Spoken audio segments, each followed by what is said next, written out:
নমস্কার, আমি স্নেহাশ্রী বলছি আর আপনারা এই মুহূর্তে দেখছেন বাস্তব নিউজ। দেখুন সেই এক্সক্লুসিভ খবর শুধুমাত্র বাস্তব নিউজের পর্দায়।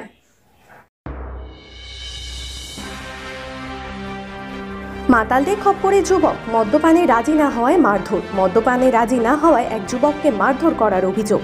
ঘটনাটি ঘটেছে নরেন্দ্রপুর থানার খেয়াদহের রুমঝুম পার্ক এলাকায়। আক্রান্ত যুবক ও তার পরিবারের পক্ষ থেকে নরেন্দ্রপুর থানায় অভিযোগ দায়ের করা হয়েছে।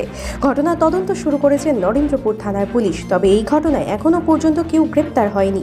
রুমঝুম পার্ক এলাকার বাসিন্দা বাপ্পা মণ্ডল বাড়ি কিছু জিনিস কিনতে শনিবার রাতে তিনি দোকানে যাচ্ছিলেন। সেই সময় বিশ্বজিৎ দাস সহ আরও কয়েকজন স্থানীয় যুবক তারা মদ্যপান করছিল রাস্তার পাশে বসে। বাপ্পাকেও মদ্যপান করার বিষয়ে জোরাজোরি করে তারা। তাদের প্রস্তাবে রাজি না হয় বাপ্পাকে মারধর করা হয়, মেরে তার নাক দিয়ে রক্ত বের করে দেওয়া হয় বলে অভিযোগ।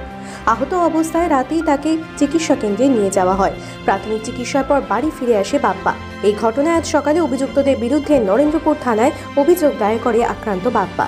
বাপ্পার অভিযোগের ভিত্তিতে ঘটনার তদন্ত শুরু করেছেন নরেন্দ্রপুর থানার পুলিশ। আর আপনারা সেই ছবি সরাসরি দেখছেন শুধুমাত্র বাস্তব নিউজের পর্দায়।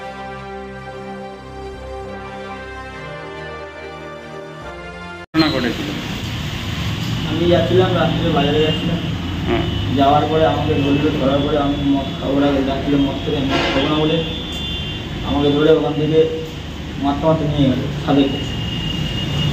আমি বলি মদ খাবো না বলে চলে আসছি, তাও আমাকে নিয়ে যেত, মুখে কাটি নিয়ে নাকে ঘুষি নিয়ে যেত, নাক থেকে রক্ত হয়েছিল।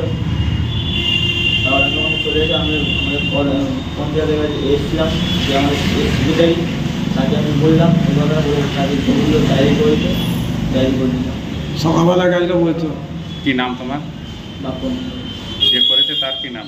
বিশ্বজিৎ দাস। তোমাদের বাড়ি কোথায়? রবীন্দ্রবাড়ি।